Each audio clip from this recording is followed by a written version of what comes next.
மக்கள் அனைவருக்கும் வணக்கம். உரிமை குரல் நிகழ்ச்சியின் வாயிலாக உங்களை சந்திப்பதில் மகிழ்ச்சி. இன்று நம்முடைய விவாதத்தை எந்த தலைப்பின் கீழ் நாம் நகர்த்த இருக்கிறோம் என்பதை சிறப்பு தொகுப்பு பார்த்து தெரிந்து கொள்ளலாம்.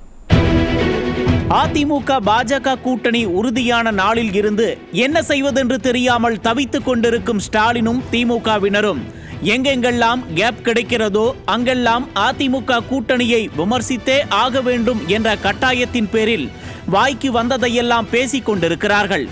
அவர்களை மேலும் மேலும் அலற வைத்த ஒரு யுக்தியையும் இறக்கியிருந்தார் அதிமுக பொதுச் செயலாளர் எடப்பாடி கே பழனிசாமி. அதிமுக கூட்டணியில் விரைவில் ஒரு பெரிய கட்சி இணைய போகிறது என்று தன் சுற்றுப்பயணத்தில் சஸ்பென்ஸ் வைத்து பேசியதை பார்த்து அடேங்கப்பா, இது அந்த லிஸ்ட்லேயே இல்லையே என்ற அளவுக்கு பலரும் மண்டையை பீத்து கொண்டிருக்கிறார்கள். அந்த அளவுக்கு பீதியடைந்து விட்டனர் திமுகவினர். மேலும் திமுக செய்த வரலாற்று பிழைகள் இந்த கூட்டணி மூலம் திருத்தி எழுதப்படும் என்றும் அவர் கர்ஜித்ததையே இன்னமும் ஜீரணிக்க முடியாமல் தவித்துக் கொண்டிருக்கும் திமுக தற்போது தூக்கம் தொலைத்து விட்டது. இந்த சமயத்தில்தான் அதிமுக கூட்டணி கட்சியான பாஜகவின் பொதுக்கூட்டத்தில் கலந்து கொண்ட பாஜகவின் தலைவர்கள் வரும் 2026ஆம் ஆண்டு நடக்கவுள்ள சட்டமன்ற தேர்தலில் அதிமுகவை ஆளும் கட்சி ஆக்குவதோடு எதிர்க்கட்சி தலைவர் எடப்பாடி கே பழனிசாமியை முதலமைச்சர் ஆக்க வேண்டும் என்று உறுதியெடுத்திருக்கிறார்கள். இப்படி கூட்டணி கட்சிகள் ஒன்று திரண்டு எடப்பாடியாரை முதல்வராக்க பாடுபடுவோம் என்று உறுதியாக இருப்பதை பார்த்து பதறிப்போய் இருக்கிறார் ஸ்டாலின். அதே சமயத்தில் மக்களை ஏமாற்றி ஆட்சிக்கு வந்த திமுகவை 2026 சட்டமன்ற தேர்தலில் வீட்டுக்கு அனுப்ப ஆவணம் செய்து கொண்டிருக்கிறார் அதிமுக பொதுச் செயலாளர் எடப்பாடி கே பழனிசாமி. தமிழ்நாட்டில் அதிமுக கூட்டணி அறிவிப்பு வெளியான உடனே அதிமுக தொண்டர்கள் உற்சாகத்தோடு அதற்கான பணிகளையும் தொடங்கிவிட்டனர். தமிழ்நாடு முழுக்க சுற்றுப்பயணம் செல்லும் எடப்பாடியாருக்கு கிடைக்கும் வரவேற்பையும் ஆதரவையும் பார்த்து கொண்டு இந்த கூட்டணியை நோக்கி பல கட்சிகளும் வர துடித்துக் கொண்டிருக்கின்றனர். இதனால்தான் திமுகவுக்கு எல்லாமே பயமயமாகி போனது. அதிமுக என்றால் பயம், அதிமுக பாஜக கூட்டணி என்றால் பயம், இந்த கூட்டணிக்கு நாளை வரப்போகும் பெரிய அரசியல் கட்சி எது என்று தெரியாமல் பயம், தன் நிர்வாக திறமையின்மையால் ஆட்சியை இழந்து விடுவோமா என்று பயம், பயம் பயம் பயம். திமுகவுக்கு எல்லாமே பயம் மட்டும்தான். தமிழக விரோத திமுகவின் ஊழல் ஆட்சியை தோலுரித்து மக்களின் பேராதரவோடு அதிமுக தலைமையிலான கூட்டணி 2026 சட்டமன்ற தேர்தலில் வாகை சூடும் என்று மக்கள் களத்தில் சொல்லிக் கொண்டிருப்பதால் தானோ என்னவோ இனி ஸ்டாலின் தூக்கம் ஒட்டுமொத்தமாகவே போய்விடும் போல. ஆக எடப்பாடியாரை முதல்வர் அரியணையில் அமர்த்துவோம் என்று அதிமுக கூட்டணி கட்சிகள் உறுதி எடுத்திருப்பதை பார்த்து ஆடிப்போய் இருக்கிறதா திமுக கூட்டணி? இப்போதே உறுதியாகிவிட்டதா அதிமுக கூட்டணியின் வெற்றி என்ற கேள்விக்கு விடை தேட விளைகிறது இன்றைய நியூஸ் ஜே உரிமை குரல் நிகழ்ச்சி. எடப்பாடியாரை முதல்வர் அரியணையில் அமர்த்துவோம், உறுதி எடுத்த அதிமுக கூட்டணி கட்சிகள். இப்போதே உறுதியாகிவிட்டதா அதிமுக கூட்டணியின் வெற்றி என்கிற கேள்வியை முன்வைத்து தான் இன்று நாம் விவாதிக்க இருக்கிறோம். இன்று நம்முடைய விவாதத்தில் அரசியல் விமர்சகர் பொன் வில்சன் அவர்கள், புரட்சி தமிழகம் கட்சியிலிருந்து திரு ஏர்போர்ட் மூர்த்தி அவர்கள், வலதுசாரி திரு வெங்கடேசன் அவர்கள், பத்திரிகையாளர் திரு கோவிந்தராஜன் ஆகியோர் இணைந்திருக்கிறார்கள். விருந்தினர்கள் அனைவருக்கும் வணக்கம். பொன் வில்சன் சார், முதல்ல நான் உங்கள்கிட்ட இருந்தே தொடங்கலாம்னு நினைக்கிறேன். பொதுவாக ஒரு கூட்டணி கட்சிகள் எல்லோருமா சேர்ந்து ஒரு பொதுக்கூட்டம் மாநாடு நடத்தும் போது கூட்டணிக்கு தலைமை ஏற்கக்கூடிய தலைவர்களை முதல்வராக்குவோம், ஆளுங்கட்சியாக கொண்டு வருவோம்னு சொல்லி பேசுகிறது இயல்பாக நடக்கக்கூடியது. ஆனால் அந்தந்த கட்சிகள் நடத்தக்கூடிய கூட்டங்களில் பொதுவாக அந்த மாதிரி பேசுகிறது கிடையாது. தமிழ்நாட்டில் இது வரைக்கும் அந்த மாதிரி வழக்கம் இருந்ததில்லை. அதையெல்லாம் தாண்டி இன்றைக்கு ஒரு அதிமுக கூட்டணியில் இருக்கக்கூடிய கட்சியினர் எடப்பாடியாரை முதல்வர் ஆக்க வேண்டும், அது நம்ம ஒவ்வொருவருடைய பொறுப்பு அப்படின்னு சொல்லி பேசுகிறாங்க. இதை எப்படி சார் பார்க்குறீங்க? இல்லை, இது என்ன அப்படின்னா, இப்போ நீங்கள் சொன்னது மரபு. அதாவது எந்த கட்சியும் தன்னுடைய கூட்டங்களில் ஒருவரை பிரதமராக்குறதோ ஒருவரை முதலமைச்சராக்குறதோ தனிப்பட்ட முறையில் சொல்ல மாட்டாங்க. அதுவும் பிரதமரை கூட சொல்லிடுவாங்க, முதலமைச்சரை அவ்வளோ சீக்கிரம் சொல்ல மாட்டாங்க. கூட்டணி இறுதி வருடம் பெற்று தொகுதி பங்கீடெல்லாம் முடிச்சு கூட்டணி கட்சிகளாக சேர்ந்து கூட்டம் நடத்தும் போது அதை நார்மலாக சொல்லுவாங்க, இல்லைன்னா பிரச்சாரத்தில் சொல்லுவாங்க.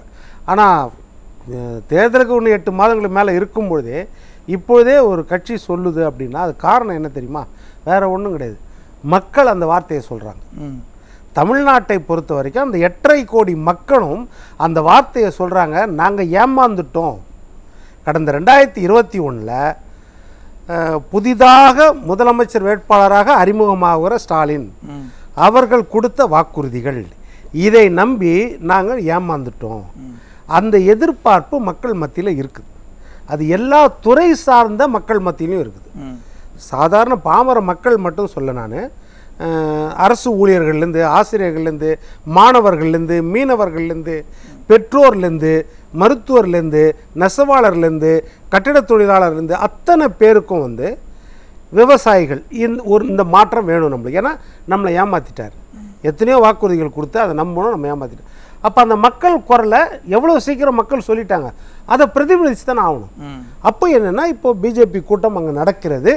அந்த கூட்டத்தில் ஐயா உள்துறை அமைச்சர் அமித்ஷா அவர்கள் வந்திருக்காரு.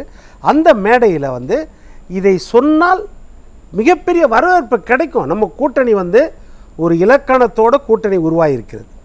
மத்தியில் இருக்கிற ஒரு கட்சியோட மாநிலத்தில் இருக்கிற ஒரு பிரதான கட்சி, இன்றைக்கு பிரதான எதிர்கட்சி, நாளைக்கு ஆளப்போகிற கட்சி, நேற்று ஆண்ட கட்சி அதிமுக ஒரு கூட்டணியை உருவாக்கி இருக்கிறது.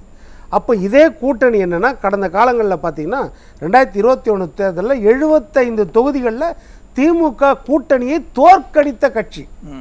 அப்படி இருக்கும்பொழுது இப்போ 5 வருட ஆன்டி இன்கம்பன்சி திமுக இருக்குது.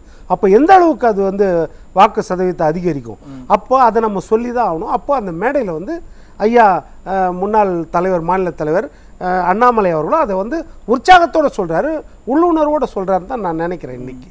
ஏனென்றால் அது சொன்னால்தான் மக்கள் என்ன செய்வாங்கன்னா, ஆஹா நம்ம குரலை இங்கே பிரதிபலிக்கிறார் ஒரு கூட்டணி கட்சி, நம்ம என்ன மனசில் நினைக்கிறோமோ அதை பிரதிபலிக்குது அப்படின்ற எண்ணம் எல்லார் மனதிலையும் வரும். அதனால் அவங்க அதை சொல்கிறாங்க. இப்போ நீங்கள் சொன்னீங்களே சார், உள்ளுணர்வோடு அவர் வந்து அந்த வார்த்தைகளை சொல்கிறார் அப்படின்னு சொல்லி, இதுவரைக்கும் இந்த பாஜக அதிமுக கூட்டணி உருவானதிலிருந்தே பல்வேறு ஊடகங்களில் திமுக ஆதரவாளர்கள் பேசி வந்தது என்னென்னா, இது ஒரு தற்காலிகம்தான், இந்த கூட்டணி ஜெல்லாகலை, இந்த கூட்டணி மக்கள்கிட்ட எடுபடாது, இப்படிலாம் பேசி வந்தாங்களா? அவர்களுடைய நிலை என்ன?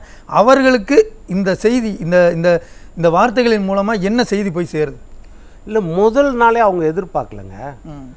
பாரம்பரியமிக்க கட்சிகளும் எதிர்பார்க்கல, புதிதாக ஆரம்பிக்க கட்சிகளும் எதிர்பார்க்கல. இந்த மாதிரி அதிமுக பிஜேபி கூட்டணி உருவாகிடும்னு பழைய கட்சிகளும் எதிர்பார்க்கல, நேற்று ஆரம்பித்த கட்சிகளும் எதிர்பார்க்கல. அப்போ அவங்களுக்கெல்லாம் ஒரு அதிர்ச்சி, கண்டிப்பாக ஒரு அதிர்ச்சி இருக்கும்.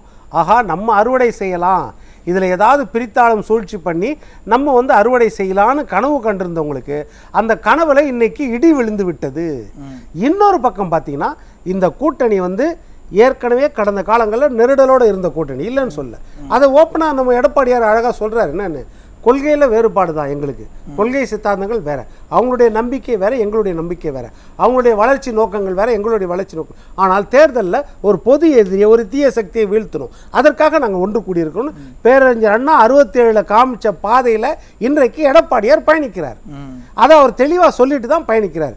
அப்படி இருக்கும்போது இந்த கூட்டணி உருவான பிறகு நீங்கள் சொன்ன மாதிரி கீழ்மட்டம் வரைக்கும் ஜெல்லாக இருக்குமா? அது எப்போ ஜெல்லாகுதுன்னா, மக்கள் அதை ஒருமித்து வைக்கிறார்கள். இந்த கூட்டணி பொருத்தமான கூட்டணி தான். ஏன்னா ஒரு தீய சக்தி, ஒரு மக்களை ஏமாற்றும் சக்தி எதிர நிற்கிது.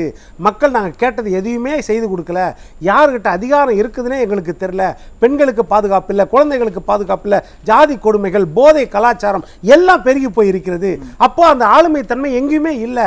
அப்போ அந்த ஆளுமைத்தன்மை எங்கன்னு தேடும் பொழுது எங்களுக்கு எடப்பாடியார் கண்ணுக்கு தெரிகிறார். அவர் கூட அந்த கப்பலில் ஏறுறவங்களுக்கெல்லாம் பாதுகாப்பாக நீங்கள் கரை சேர்க்கப்படுவீர்கள் நம்புகிறாங்க. அதனால நடக்குது. இன்னொரு பக்கம் பார்த்தீங்கன்னா, சும்மா இல்லை, எடப்பாடியார் எங்கே ஆரம்பித்தார்? 7ஆம் தேதி தன்னையும் தன் கரத்தையும் நம்பி, மக்களையும் நம்பி பிரச்சார கடலில் மூழ்க ஆரம்பிச்சிட்டார். மேட்டுப்பாளையத்தில் தொடங்கினது 38வது நாள், இன்றைக்கு 112வது சட்டமன்ற தொகுதின்னு நினைக்கிறேன். அத்தனை தொகுதியிலையும் போய் எப்படி கர்ம வீரர் காமராஜர் ஒரு ஆளுமை மிக்க தலைவராக, அதாவது ஒரு சட்டமன்ற தொகுதியின் பிரச்சனைகளை புரிந்து கொள்கின்றவன் தான் தலைவராக இருக்க முடியும். கண்டிப்பா அமைச்சர்களை மட்டும் போட்டுட்டா முடியாது. எல்லா இலாக்காவை பற்றியும் தரவா இருக்கணும், புரிந்துணர்வோடு இருக்கணும். அதை பற்றி கேட்டாலும் பதில் சொல்ல முடியும். அவர் தான் முதன்மை அமைச்சராக இருக்க முடியும். அதுதான் முதலமைச்சர். அப்போ ஒவ்வொரு சட்டமன்றத்திலும் போய் பேசுறாரு. அத்திக்கடவு அவினாசியிலேருந்து தொடங்கி கட்டட தொழிலாளர்கள் வரைக்கும் உங்க பிரச்சனை என்ன, கடந்த 2017 2021 வரைக்கும் உங்களுக்கு நான் என்னெல்லாம் செய்து கொடுத்தேன், இந்த 4.5 வருஷத்துல ஸ்டாலின் உங்களை என்னெல்லாம் ஏமாத்தி இருக்காரு, மீண்டும் ஆட்சிக்கு வந்தால் நான் என்னெல்லாம் செய்வேன் உங்களுக்கு, இதை தெளிவாக ஒவ்வொரு இடத்துலையும் புதுசாக சொல்றாரு. ஏதோ பேசுனதையோ பேசல, எல்லா தொகுதியிலையும் உங்கள் தொகுதி பிரச்சனைகளை பேசுகிறாரு.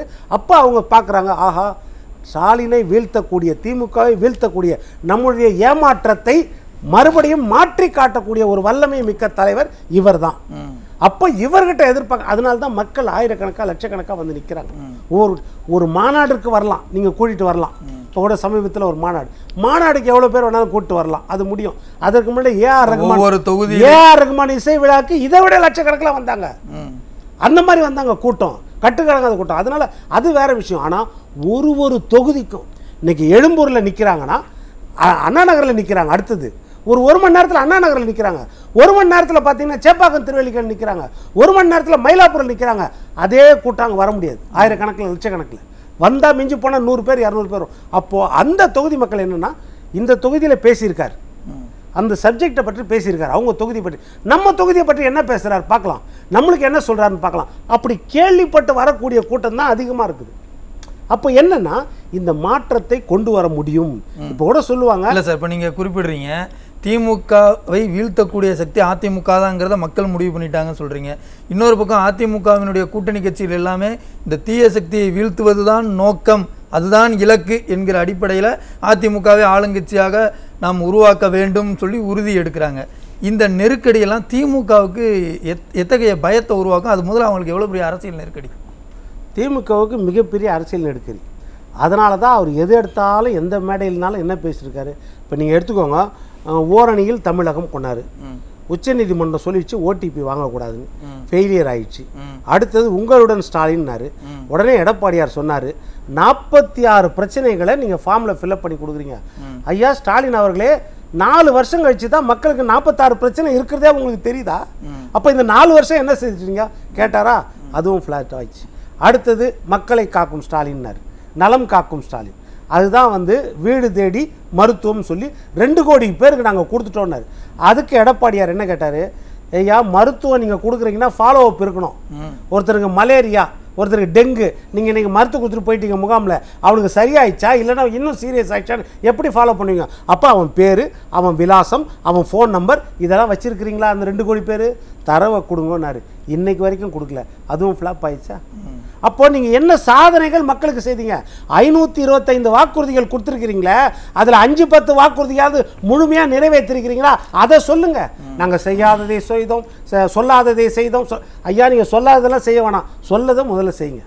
அதுதான் மக்கள் கேட்குறாங்க. சரி, இன்னைக்கு வரைக்கும் செய்யலையே. அதாவது இந்த கூட்டணி கொடுக்கக்கூடிய நெருக்கடியில் தான் ஸ்டாலின் அவர்கள் வந்து தப்புக்கு மேலே தப்பு பண்ணுறார், அவருடைய திட்டங்கள்லாம் தோல்வி அடையுதுன்னு சொல்கிறீங்க சார். நம்ம தொடர்ந்து பேசலாம். வெங்கடேசன் சார், இப்போது ஸ்டாலின் அவர்களை பொறுத்த வரைக்கும் வந்து பார்த்திங்கன்னா, அவங்க கூட்டணியில் இருக்கக்கூடியவர்களே, திமுக கூட்டணியில் இருக்கக்கூடியவர்களே இந்த ஆட்சியில் ஏதோ பொற்கால ஆட்சி நடக்குதுன்னு நினைக்கிறாங்கன்னு சொல்லி ஒரு தலைவர் கிண்டல் அடிக்கிறார். இன்னொருவர் வந்து பார்த்திங்கன்னா, கொடுத்த வாக்குறுதிகள் எல்லாத்தையும் இவங்க நிறைவேற்றலை அப்படின்னு சொல்லி பேசிக்கிட்டு இருக்கார். அப்படியே இன்னொரு பக்கம் அதிமுகவில் வந்து பார்த்திங்கன்னா, அதிமுக கூட்டணியில் இருக்கக்கூடிய கட்சிகள் எல்லாம் நாம் எப்படியாவது எடப்பாடியாரை முதல்வராக்க வேண்டும், அதுதான் நம்மளுடைய பொறுப்பு, அது நம்முடைய பொறுப்பு, கடமை அப்படின்னு சொல்லி பேசுகிறாங்க. இதை எப்படி சார் பார்க்குறீங்க? அதாவது தேசிய ஜனநாயக கூட்டணியில் இணைந்துள்ள கட்சிகள் என்றைக்குமே வந்து ஒரே ஒரு குறிக்கோள் தான், 2026 எடப்பாடி அவர்களை தமிழ்நாட்டுடைய முதலமைச்சராக்கணும் அப்படின்றதுல எந்த ஒரு மாற்று கருத்தும் இல்லை. இது அமித்ஷா அவர்கள் வெட்ட வெளியாக ஐடிசியில் நடந்த ஹோட்டலில் தெளிவாக சொல்லிட்டார். தேசிய ஜனநாயக கூட்டணிக்கு தமிழ்நாட்டுக்கு தலைமை தாங்குவோர் திரு எடப்பாடி பழனிசாமி ஐயா அவர்கள் தான். தமிழ்நாட்டினுடைய தேசிய ஜனநாயக கூட்டணியுடைய அதிமுகவை சேர்ந்த எடப்பாடி பழனிசாமி தான் முதலமைச்சர் வேட்பாளர் அப்படின்றதுல தெளிவாக அன்னைக்கே சொல்லிட்டார்.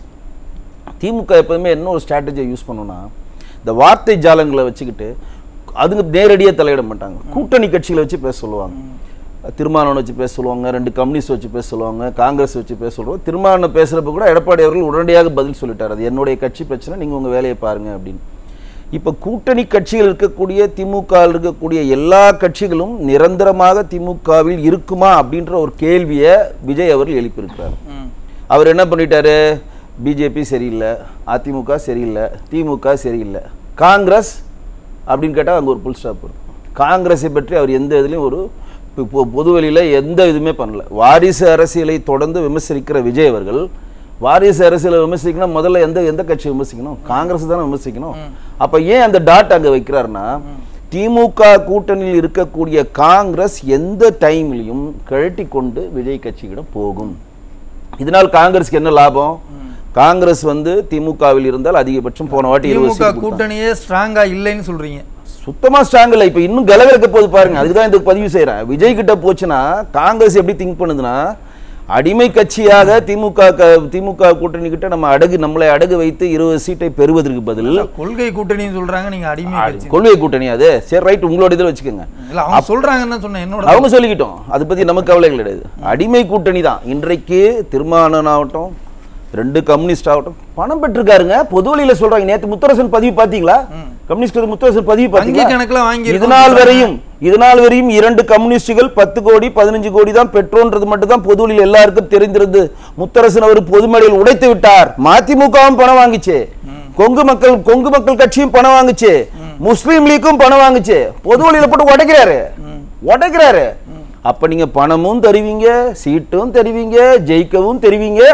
எதிர்கட்சியெல்லாம் சேர்ந்து நாங்க ஒரு கூட்டம் நடத்துறோம்னு சொல்றப்ப திமுகவுடைய கூட்டணி கட்சியெல்லாம் நிக்க வச்சுட்டு இவங்க தான் எதிர்கட்சின்னு கூட்டம் நடத்தி என்ன பைத்தியக்காரனாக்குவீங்க.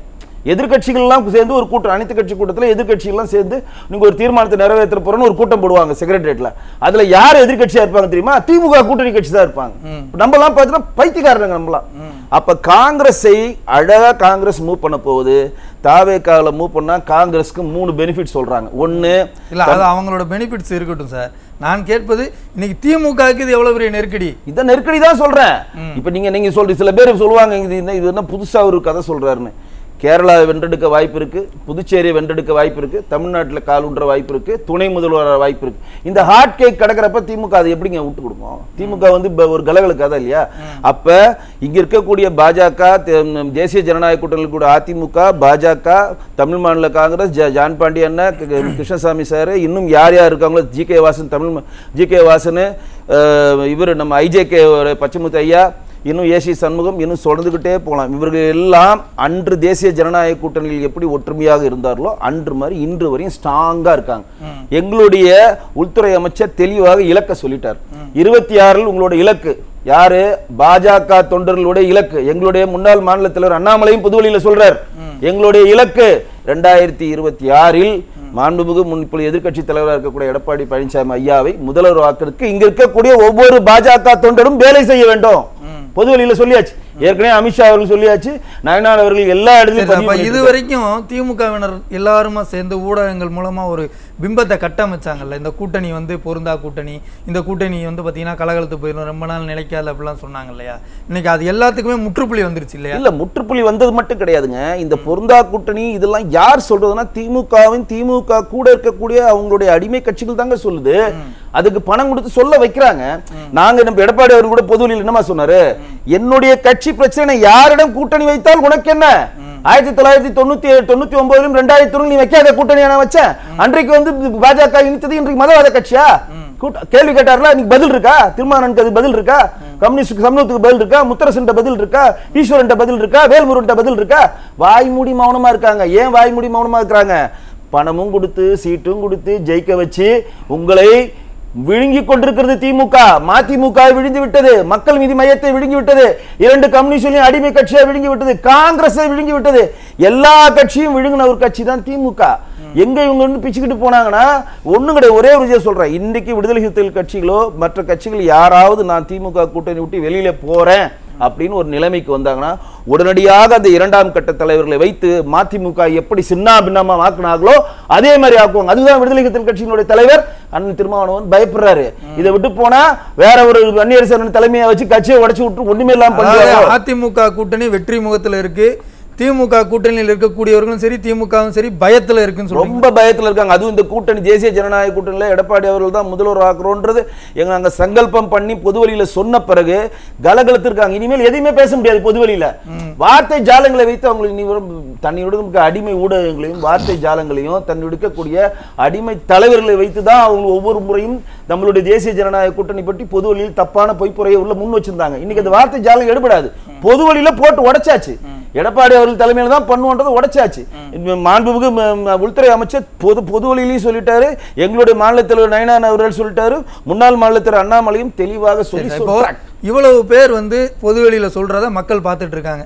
அதிமுக கூட்டணியில் எடப்பாடி பழனிசாமி அவர்களை முதல்வராக்குவோம் அப்படின்னு. இன்னொரு பக்கம் வந்து பார்த்தீங்கன்னா திமுக கூட்டணியிலிருந்து அவருக்கு ஆதரவாக இன்னும் யாரும் பேசலை. யாரும் ஒருத்தரும் மீண்டும் ஸ்டாலின் அவர்களை முதல்வராக்குவோம்னு இன்னும் யாரும் வெளிப்படையாக பேசல. நீங்க சொன்ன காங்கிரஸ் கட்சி கூட வந்து பார்த்தீங்கன்னா பேசுவாங்க, முதல்வர் ஆக மாட்டான்னு அவங்களுக்கு தெரியுங்க, எப்படிங்க பேசுவாங்க? ஏங்க அந்த கூட்டணி நீங்க சொல்றீங்க ஒற்றை செங்கல் காங்கிரஸ் செங்கலை உருவி தாவேக்கால போயிடுச்சுன்னா அந்த ஒற்றை செங்கலை நோக்கி பலாப்பழத்தில் ஈமு போகுமார் விடுதலை சிறுத்தைகள் பின்னாடி போயிடும், இவர் 2 கம்யூனிஸ்ட் பின்னாடி போயிடும். அதுதான் பயணிச்சுட்டு இருக்கிறது மண் குதிரைன்னு சொல்றீங்களா? யாரு? ஸ்டாலின் அவர்கள் இப்ப போயிட்டு ஸ்டாலின் அவர்கள் வந்து ஒரு மாய குதிரையில பயணிச்சிட்டு இருக்காரு. அவர் என்ன நினைக்கிறாருன்னா தன்னோட ஐஏஎஸ் கேடர்லாம் வச்சு அவங்கள வந்து ஒரு கவர்மெண்ட் எம்ப்ளாயி மாதிரி ஆக்கி அவர்களே அமைச்சர்கள் மாதிரி ப்ரொமோட் பண்ணி மக்களிடம் கொண்டு போய் சேர்த்து எல்லா இதையும் நாங்கள் சரியா பண்றோம். ஏன்னா தமிழ்நாட்டில் இருக்கக்கூடிய 38 அமைச்சர் சொல்றதை தமிழ்நாட்டு மக்கள் கேட்க தயாராக இல்லை. ஆனா அதிகாரிகள் சொன்னா கேட்பாங்க. வா தீரஜ்குமார் வந்து பேசு, அமுதா ஐஏஎஸ் வந்து பேசு, கக்கன் சிங் சிட் வந்து பேசு, ராதாகிருஷ்ணன் வந்து பேசுங்க. நீங்க பேசினா நம்புவாங்க, நாங்க பேசினா நம்ப மாட்டேன்றாங்க. நீங்களே சொல்லுங்க, நாங்க என்ன பாதனை சொல்ல? அவங்க என்ன சொல்றாங்க? என்னையா பண்ண நான் சொல்றதுக்கு? நீ எதனா பண்ணதானே சொல்றதுக்கு? ஒண்ணுமே இல்லாம குண்டுச்சட்டியில் எப்படி குதிரை ஓட்ட முடியும்? சட்டியில ஒண்ணுமே இல்லை, அகப்பையில் வச்சு சொல்லு என்ன சொல்றது? 4.5 வருஷமா தூங்கிட்டு 4 வருஷமா ஒண்ணுமே பண்ணாம திடீர்னு வந்து பொது வந்துட்டு நாங்க 45 நாள்ல 46 சேவை செய்வோம். ஏன் 4 வருஷமா நீங்க எங்க போறீங்க? நாங்க உங்களுடன் ஸ்டாலின். நேத்து வரைக்கும் பக்கத்து வீட்டுல இருந்தாரு ஸ்டாலின், இல்ல பாண்டிச்சேரியில இருந்தாரா? எங்க கிட்ட தானே இருந்தாரு. இதெல்லாம் வைப்பாங்களா இல்லையா பொதுவெளியில்? எல்லாருமே இங்க இருக்கக்கூடிய தமிழ்நாட்டு மக்கள் எல்லாம் ரொம்ப விழிப்படைஞ்சிருக்கிறாங்கன்னு சொல்றது மாட்டேன், கொதிப்படைஞ்சிருக்கிறாங்க. விழிப்படைஞ்சது வேற, கொதிப்படைஞ்சிட்டு இருக்காங்க. எல்லாரும் தேர்தல் களத்தை நோக்கி நகர்ந்து கொண்டிருக்காங்க. என்றைக்குடா அந்த ஒத்த பட்டனை குத்துவோன்ற வெறித்தனமா இருக்காங்க. ஏன் தெரியுமா? அந்த ஆட்சியை கீழே இறக்கணும். அந்த அளவு கொதிப்படைஞ்சிருக்காங்க. அந்த அளவு கொதிப்புக்கு காரணம் என்ன பண்ணீங்க நீங்க? காதுக்கு சொல்லுங்க, நீங்க என்ன பண்ணீங்க? நீங்க தூய்மை பணியாளர் ஒரு பிரச்சனை போதுங்க. தமிழ்நாட்டில் பிறந்த ஒவ்வொரு சாமானியனும் அவ்வளவு கொதிப்படைஞ்சிருக்காங்க. எதிர்க்க திராணி இல்லாத குரல்கிட்ட குரலா ஒலிக்கின்ற தூய்மை பணியாளர்களை நாய் அடிக்கிற மாதிரி 12:30 மணிக்கு அடிச்சு எடுத்துட்டு போறீங்க. இது ஒரு அரசா? இது ஒரு அரசா? அந்த கூலி தொழிலாளர் பார்க்காம நீங்க போய் கூலி படம் பாக்குறீங்களா? இது ஒரு அரசா? கேள்வி கேட்பாங்களா இல்லையா? ஒரு சாமானியன் கேட்பாங்களா இல்லையாங்க? கோபம் நான் சொல்றது வந்து ஒரு கட்சியின் சார்பாக கோபம் வரல, ஒரு சாதாரண மனிதனுக்கு அந்த போய் கிராஸ் பண்றவங்க கோபப்படுறான். ஏன் அப்படி அடிச்சு இழுத்துட்டு போற? என்னையா பாவம் செஞ்சாங்க? 12:30 மணிக்கு போறது விடிய காலம் ஒரு 6:30 மணிக்கு போனா கூப்பிட்டா வரப்போறான். அவன் வராம போறான். அவனுக்கு என்ன அவன்கிட்ட என்ன பின்புலம் இருக்கிறது? இதே மாதிரி வேற எதுவும் பண்ண முடியுமா? ஜாக்டோ ஜிம்மையை கூட்டு பூமாத்து வேலை பண்ணி 2004 புதிய ஓய்வு திட்டம் நாங்க வந்து கக்கன் சிங் பேடி தலைமையில ஒரு குழு அமைச்சிட்டோம், உங்களுக்கு அவங்க தீர்மானம் பண்ணி சொல்லுவாங்கன்னா அந்த குழு இன்னைக்கு ஒரு விஷயத்தை கூட முன்னெடுக்கல. அப்படியே ஓட்டி முடிச்சிருவாங்க ஜோலியை. அதே மாதிரிதான் இதுக்கும் நாங்க ஒரு குழு அமைப்போம். எல்லாமே குழு அமைக்கிறோம். பொருளாதாரத்தை மேம்படுவதற்காக நாங்க 11 பண்ற குழு ரகுராம் ராஜன் மாதிரிலாம் ஆட்சி அமைக்கிறோம். சார், இந்த மோசமான ஆட்சி தான் அதிமுகவை ஆளுங்கட்சி ஆக்க வேண்டும்ங்கிற அந்த இலக்க கூர்மையாக்குதா? பயங்கரமான கூர்மை, எரிச்சலின் உச்சத்தில் தமிழ்நாட்டு மக்கள் இருக்கிறாங்க. நீங்க வந்து ஒவ்வொரு முறையும், அதான் அமித்ஷா அவர்கள் அன்னைக்கு கூட சொன்னாரு, இங்கே ராகுல் காந்தி அவர்களையோ உதயநிதி அவர்களையோ, ராகுல் காந்தியை பிரதமராகிற கனவை தகர்த்தரிப்போம், உதயநிதி தமிழ்நாட்டு முதலமைச்சராகின்ற கனவை தகர்த்தரிப்போம் ரொம்ப தெளிவா சொல்லிட்டாங்க. ஏன் அப்படின்னா எல்லாரும் இந்த வாரிசு அரசியலை நோக்கி நகர்றது மட்டும் இல்ல, தான் வந்து அடிப்படையா பாதிக்கப்படுறப்ப அந்த ஆட்சியின் மேல அவங்களுக்கு மிகப்பெரிய ஒரு எரிச்சல் வரும். நீங்க போக்சோ சட்டம் இன்னைக்கு வந்து 18,300 போக்சோ சட்டம் பயிலுவாயிருக்குங்க தமிழ்நாட்டில். ஃபர்ஸ்ட் மேலேசுங்க நம்பர் 1 மாநிலம் சொல்றாங்களே.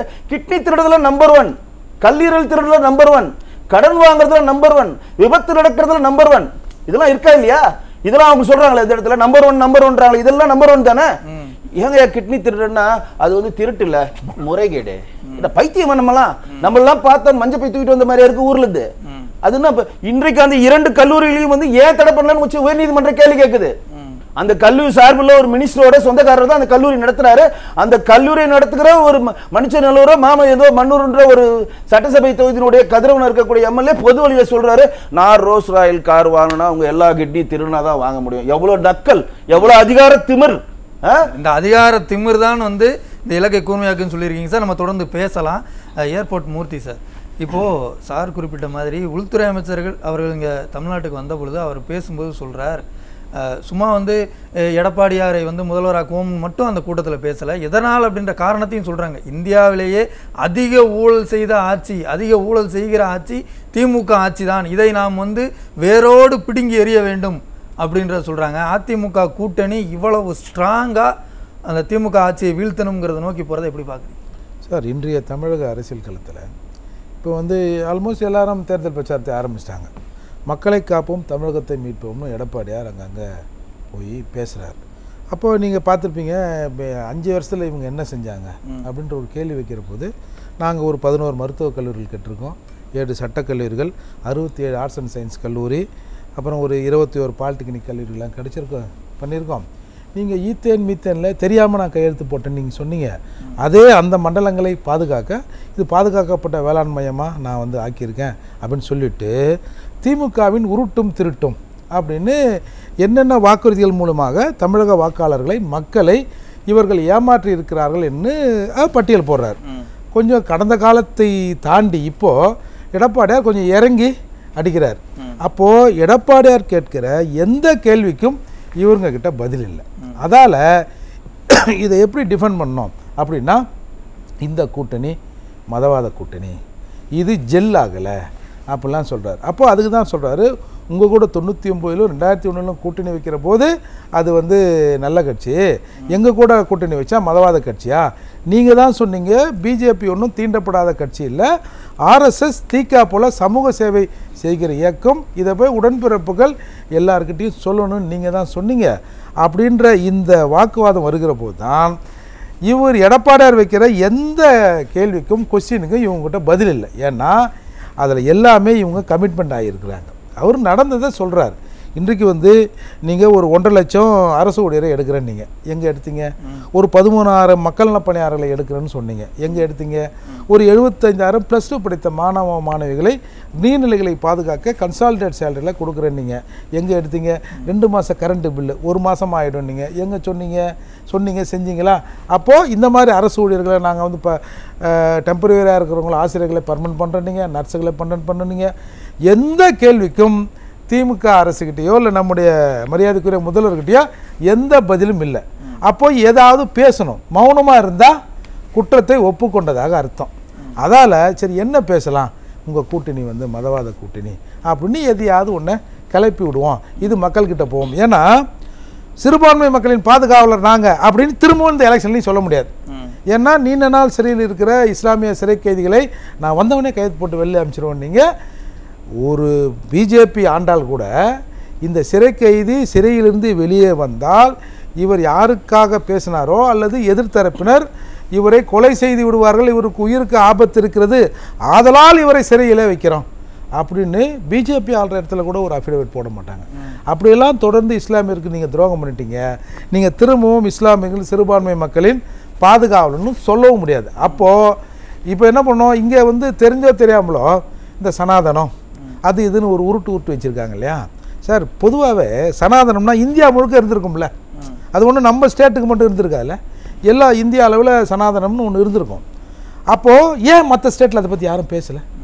1950 ஜனவரி 26 இந்தியா குடியரசு ஆகிறது. இந்திய அரசியல் சட்டம் ஏற்றுக்கொள்ளப்பட்ட பிறகு அம்பேத்கர் சொல்கிறார், இது முதல் இந்தியாவில் ஒவ்வொரு அசைவும் இந்திய அரசியலமைப்பு சட்டப்படி தான் நடக்கும், இது சில உரிமைகளை வழங்கியிருக்கிறது, இந்த உரிமைகள் மீறப்படுகிற போது தனிநபர் நீதிமன்றத்துக்கு போகலான்னு சொல்கிறார். அப்போது இவங்க யார் அம்பேத்கர் அசிங்கப்படுத்துகிறாங்களா? நீங்கள் எழுதின சட்டம் வந்து செல்லலைங்க, அது ஒன்றும் ஒர்க் அவுட் ஆகலை, இங்கே சனாதனம் தாங்க ஆட்சி செய்யுது அப்படின்னு ஒரு கதையை இவங்க விட்றாங்கல்ல. இதை பயன்படுத்தி கொண்டு கீழே இருக்கிற அந்த அடியாள் படையை வைத்து சனாதனம் சொல்ல வச்சுட்டு பிஜேபியோடு சேர்ந்தா இது மதவாத கட்சி அப்படின்னு சொன்னாங்க. இல்லை, இன்னைக்கு அது எல்லாத்தையுமே உடைச்சிட்டாங்களே. அதுதான் இப்போது புரட்சி தமிழர் அவர்கள் செல்கிற இடத்துல எல்லாம் சொல்கிறார், இந்த ஆட்சியில் நிறைய ஊழல் நடந்திருக்கு, அதிமுக ஆட்சி வரும்போது எல்லாம் விசாரிக்கப்படும், யார் யார் எங்கே இருக்கணுமோ அங்கே இருப்பாங்க அப்படின்றத சொல்கிறார். அங்கே உள்துறை அமைச்சர் அவர்கள் வரும்போது அவரும் சொல்கிறார், இந்திய அளவில் அதிக ஊழல் செய்கிற ஆட்சி திமுக ஆட்சி தான் சொல்கிறார். அப்போ இலக்குங்கிறத ஃபிக்ஸ் பண்ணிட்டாங்கல்ல, இந்த ஊழல் இதை வைத்து தானே இதை கொண்டு போக போகிறாங்கன்ற தெரியுதுல்ல. ஆமாம் சார். அப்போது இதுக்கு இவங்ககிட்ட பதில் இல்லை, ஏதாவது ஒரு பதிலை சொல்லணும். இல்லை அவங்க 2 பேரும் சேர்ந்தா மதவாத கட்சி, அதிமுகவை பிஜேபி விழுங்கி விடும். சரி, நான் என்ன கேட்குறேன், அதிமுக பிஜேபி முழுங்குதுன்னா உங்களுக்கு நல்லது தானே? நீங்கள் ஏன் வந்து ஏதோ ஆடு நினைந்துன்னு ஓனா எழுத கதையா? நீங்கள் ஏன் இந்த இவ்வளோ பரிவாகிட்டீங்க, எப்போ ஆகிட்டீங்க? அப்போது இவர்களுக்கு வேறு எந்த டிஃபெண்டிங் பாயிண்ட்டும் இல்லை சார். ஒன்று நீங்கள் வந்து இது 2 மதவாதம், அதற்குத்தான் இருக்கு பிஜேபி அதிமுக இந்த எங்கள் கூட்டணியின் ஒரே நோக்கம் திமுகவை அப்புறப்படுத்தணும். இதில் முதல்வர் வேட்பாளர் எடப்பாடியார்னு அவங்க க்ளீன் அண்ட் கட்டாக அறிவிச்சிட்டாங்க. இப்போ இதுக்கு என்ன இவங்க பதில் சொல்லுவாங்க அப்படின்ற கேள்வியில் இருக்கிற போது தான் இந்த பதில் திரும்ப திரும்ப இவங்களே கொந்தளிப்படை செய்யுது. நீங்கள் பாருங்கள், நேற்று கூட இப்போ அண்ணா சொன்னார், முத்தரசன் வந்து எல்லாரும் காசு வாங்கிட்டாங்க. அப்போது உங்களுக்கு புரியுதா, இது வந்து மக்களுக்கான கூட்டணி, இது வந்து இந்த சமூகத்தை நாங்கள் காக்கிறோம், நாங்கள் கொஞ்சம் நகர்ந்தோம்னா பிஜேபி உள்ளே வந்துடும். இப்போ சண்முகம் அவர்கள் டீட்டெயிலாக சொல்லார். இங்கே பாருங்கள், போன சட்டமன்ற தேர்தலில் இந்த டைலாக்கை சொன்னீங்க, நமக்குள்ளே கொஞ்சம் சுணக்கம் ஏற்பட்டால் பிஜேபி உள்ளே வந்துன்னு சொல்லுங்க, இந்த தடவை அதை நீங்கள் சொல்லக்கூடாது, நாங்கள் அதை ஒத்துக்க மாட்டோம் அப்படின்னு சொன்னார். ஸோ பாலகிருஷ்ணனும் இங்கே அறிவிக்கப்படாத ஒரு எமர்ஜென்சி நடக்குது. திருமாவளவன் அவர்களை தவிர மிச்ச எல்லாரும் நாம் வந்து நேரடியாக மக்கள்கிட்ட போகணும், அவங்க கேள்வி கேட்பாங்க. அதால் இந்த அரசின் மீது இருக்கிற 1-2 குறைய சொன்னால் தான் நம்மளையாவது நம்புவாங்க அப்படி நிலைக்கு வந்துட்டாங்க. திருமாவளவன் மட்டும்தான் எப்படிங்க இந்த 4 வருட ஆட்சி இருக்குது சார், நல்லா இருக்குன்னு சொல்லட்டும். நான் இப்போ நீங்கள் கூட்டணி கட்சி நீங்கள் நல்லா இருக்குன்னு சொல்லுங்கள், ஆனால் நான் கூட்டணியில் இருப்பதால் இந்த ஆட்சி சிறப்பாக இருக்கிறது அப்படின்னு தான் நான் சொல்லணும்னு சொன்னார். ஆனால் இன்றைக்கி பார்த்தீங்கன்னா நீங்கள் பிஜேபியை உள்ளே விடுறதுக்காக நீங்கள் ஒன்றாலாம் நிற்கலை, முத்தரசன் சொல்கிற மாதிரி இவ்வளவு காசை வாங்கிக்கணும் தான் நீங்கள் ஒன்றா நிற்கிறீங்கன்னு நீங்கள் தெரிஞ்சு போச்சு. நான் என்ன சொல்கிறேன், அநேகமாக வந்து இப்போ ஒரு மேடம் என்ன கேட்குறேன்னா சார், நாளுக்கு நாள் அதிமுக கூட்டணி பற்றி மக்கள் மத்தியில் பாசிட்டிவான விஷயங்களாக போய்கிட்டு இருக்கு. நீங்கள் சொல்கிற மாதிரி திமுக கூட்டணியை குறித்து அவர்களே வந்து இந்த கூட்டணியை எது ஒருங்கிணைத்து வைத்திருக்கிறது, வங்கி கணக்கில் வாங்கிய பணம் தான் அப்படின்றத அவங்களே அம்பலப்படுத்துகிறாங்க. நெகட்டிவான செய்திகளாக போயிட்டே இருக்குது. அப்போ அதிமுக கூட்டணி ஒரு படி முன்னேறி போயிட்டு இருக்கா? நிச்சயமா சார், அங்கங்கே பார்க்குறாங்களே சார், இவங்க மக்களுக்கும் நம்முடைய முதல்வருக்குமான உறவுங்கிறது கட்சிக்காரருக்கும் மக்களுக்குமான உறவுங்கிறது தான் இல்லை சார். இவங்க இதுக்கு தான் இடையில ஒரு மீடியேட்டராக ஐஏஎஸ் அதிகாரிகளை வைக்கிறாங்க. இப்போ இந்த காசு விஷயத்தில் இப்போ தான் ஒரு மீட்டிங்கில் சொன்னாங்க, அம்பேத்கரை விட திருமாவளவன் ஒரு படி மேல் அப்படின்னு சொன்னாங்க. இன்னொன்று, அம்பேத்கர் அவர்கள் உயிரோடு இருந்திருந்தால் விடுதலை சிறுத்தை கட்சியில் ஒரு செயற்குழு உறுப்பினர் ஆகியிருப்பார் அப்படின்னு அந்த மீட்டிங்கெல்லாம் பேசினாங்கல்ல. இப்போ இதையெல்லாம் கேட்ட பிறகு இந்த கூட்டணியில் நான் வந்து திமுக காசு கொடுத்து எங்களை விலைக்கு வாங்கலை அப்படின்னு மறுத்து முத்தரசன் மீது திருமாவளவன் அவர்கள் ஒரு டெபர்மேஷனை போடணும். ஏன்னா எனக்கு தெரிஞ்சு இது வந்து அம்பேத்கர் போய் எங்கேயாவது நின்று காசு வாங்கியிருப்பாரான்ற மாதிரி தானே இது. அதால் இவ்வளவு குழப்பங்கள் எதிர்முனையில் இருக்கிற போது இவங்கக்கிட்ட இது சமாதானமும் பண்ண முடியல, மக்கள்கிட்டையும் நேரடியாக போக முடியல. மக்கள்கிட்ட நேரடியாக சார், நீங்கள் முதல்வரின் முகவரின்னு 1,05,000 பெட்டிஷனை முதல்ல வாங்கியிருக்கீங்க.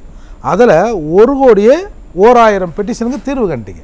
அடுத்து ஒரு 9 லட்சம் பேருக்கு தீர்வு கண்டிருக்கீங்க. அடுத்து ஒரு 7 லட்சம் பேர், எங்களில் வந்து ஒரு 1.5 லட்சம் பெட்டிஷனை வாங்கி ஒரு 47,000 தீர்வு கண்டிங்க சார். இதெல்லாம் தீர்வு கண்டிங்கல்ல, இப்போ எங்கே வந்தது? இப்போ நான் முதல்வர் தேடி நான் உங்கள் வீட்டுக்கு வரேன், அங்கே வரேன், இங்கே வரேன், நீ வா நீ போன்னு பேசி ஒரு 6 கவுண்ட்ரு போடுறாங்க. அதில் 2 கவுண்ட்ரு மற்ற பிரச்சனைகளுக்கு, மிச்சம் 4 கவுண்ட்ரு வந்து அந்த 1000 ரூபா காசுக்காக. நான் என்ன சொல்கிறேன், நீங்கள் இந்த 1000 ரூபாய் கொடுக்குற நோக்கம் உங்களுக்கு இல்லை, ஆனால் மக்களே அது ஒரு பெரும் எதிர்ப்பை கிளப்பி இருக்குது. வாங்கினவங்க என்ன சொல்லுவாங்க, என்ன அவங்க அப்பா கொண்டு காசு கொடுத்துட்டாங்களே, ஏன் ஒரு 2000 கொடுத்தா தான் என்ன? இப்போ கர்நாடகாவில் எல்லா மகளிருக்கும் காசுன்னாங்க, கிரகலட்சுமி திட்டத்தில் 2000 ரூபா கொடுத்துட்டாங்க, ஏன் இன்னும் 1000 ரூபா சேர்த்து கொடுத்தா தான் என்ன அப்படின்ற ஒரு கொஸ்டின் வருது சார். வாங்காதவங்க அது எப்படி வந்து அவங்க எல்லாம் வச்சுருக்காங்க, அவங்கள செலக்ட் பண்ண எங்களை எப்படி செலக்ட் பண்ணல அப்படின்ற ஒரு கோபம் இருக்குல்ல. இந்த கோபத்தை தணிப்பதற்கு ஒரு மாய்மால வேலையை காட்டுகிறார். ஒரு கவுண்டர் போட்டு அதிகாரிகளை வச்சு, இல்லை அதிகாரிகளாம் கொஞ்சம் நேர்மையான அதிகாரியில் போட்டிருக்கோம், அவங்க போய் சொல்லுவாங்களா, நாங்கள் தான் போய் சொல்லுவோம், அவங்களும் போய் சொல்லுவாங்களான்ற நிலைக்கு இவங்க வந்துட்டாங்கல்ல. அதால் இவங்கக்கிட்ட எடப்பாடியார் வைக்கிற வாதத்தை இந்த அரசியல் சூழலில் இவங்களால் டிஃபெண்ட் பண்ணுறதுக்கு எந்த பாயிண்ட்டும் இல்லை. இந்த ஒரே பாயிண்ட்டை வச்சுருந்தாங்க, இல்லை அது பிஜேபி தான் வந்து முதல்வர் முடிவு பண்ணணும்னு. இன்றைக்கி தெளிவாக பிஜேபி சொல்லிடுச்சு, எடப்பாடியார் தான் முதல்வர், தமிழகத்தின் முதல்வர்னு சொல்லிட்டாங்க. திமுகவுக்கு இருந்த ஒரே ஒரு அஜெண்டாவும் போயிடுச்சு. இனி என்ன செய்ய போகிறாங்கன்னு தெரியலன்னு சொல்லியிருக்கீங்க சார். பேசலாம் சார். கோவிந்தராஜன் சார், இப்போது நான் கேட்கக்கூடிய மீண்டும் அந்த கேள்வி கேட்குறேன், சார்ட்டையும் அதை கேட்டிருந்தேன். இப்போது அதிமுக கூட்டணியை பொறுத்த வரைக்கும் வந்து பார்த்திங்கன்னா, கூட்டணி கட்சிகள் எல்லாரும் வந்து இங்கே தமிழ்நாட்டுக்கு ஒரு உள்துறை அமைச்சர் வந்து அந்த மீட்டிங்கில் வந்து சொல்கிறாங்க அதிமுகவை ஆளுங்கட்சி ஆக்கணும், எடப்பாடியார் அவர்களை வந்து முதல்வர் ஆக்கணும் அப்படின்னு. அதே பக்கம் திமுக கூட்டணி பக்கம் பார்த்தீங்கன்னா, இங்கேருந்து முதலமைச்சர் பீகாருக்கு போகிறதாக இன்றைக்கு செய்திகள்லாம் வந்திருக்குது. அங்கே போய் அவங்க காங்கிரஸினுடைய பிரச்சாரத்துக்கு இவர் கூட சேர்ந்து போக போகிறாரு அப்படின்னு சொல்லிட்டு. ஆனால் இங்கே இருக்கக்கூடிய கூட்டணி கட்சியாக இருக்கட்டும், இல்லை காங்கிரஸாக இருக்கட்டும், யாருமே ஸ்டாலின் அவர்களை மீண்டும் முதல்வராக்கணும் அப்படின்ற அந்த குரலை வந்து சொல்லவே மாட்டுறாங்களே சார், எதனால்? அதாவது முதலிலே இன்றைக்கு மரணமடைந்த அந்த துப்புரவு தொழிலாளி வரலட்சுமி அவர்களின் ஆன்மா சாந்தி அடைய இறைவனிடம் பிரார்த்திக்கிறேன். இந்த ஒரு நிகழ்வு மிகவும் கண்டிக்கத்தக்கது. இதற்கு ஒரு கண்டனத்தையும் இந்த செய்தியின் வாயிலாக தெரிவித்துக் கொள்கிறேன். இன்றைக்கு தலைப்பு நீங்கள் கொடுத்துருக்கிறது, எடப்பாடியார் முதல்வர் அரியணையில் அமர்த்துவோம். அது வந்து நிச்சயமாக இப்பொழுதே எல்லாம் உறுதியாயிட்டாங்க. எனக்கு புரட்சி தலைவர் எம்ஜிஆர் இதே கணியில் வரக்கூடிய அந்த பாடல் வரிகள் ஞாபகம் வருது. உழைக்கும் தோழர்களே ஒன்று கூடுங்கள், உலகம் இனி நமது என்று சிந்து பாடுங்கள். அந்த வரி தான் ஞாபகம் வருது. ஸோ எல்லாம் ரெடி ஆயிட்டாங்க. எல்லாம் அந்த கூட்டணியில் இருக்கக்கூட எல்லா கேடர்ஸும் எல்லாரும் ரெடி ஆயிட்டாங்க. தமிழகத்தை அடுத்து நம்ம தான் ஆளக்கூடிய இந்த சிந்து பாடுவதற்கு தயாராகி விட்டார்கள். ஸோ இதுதான் இன்றைக்கு இருக்கக்கூடிய கலை நிலவரம்.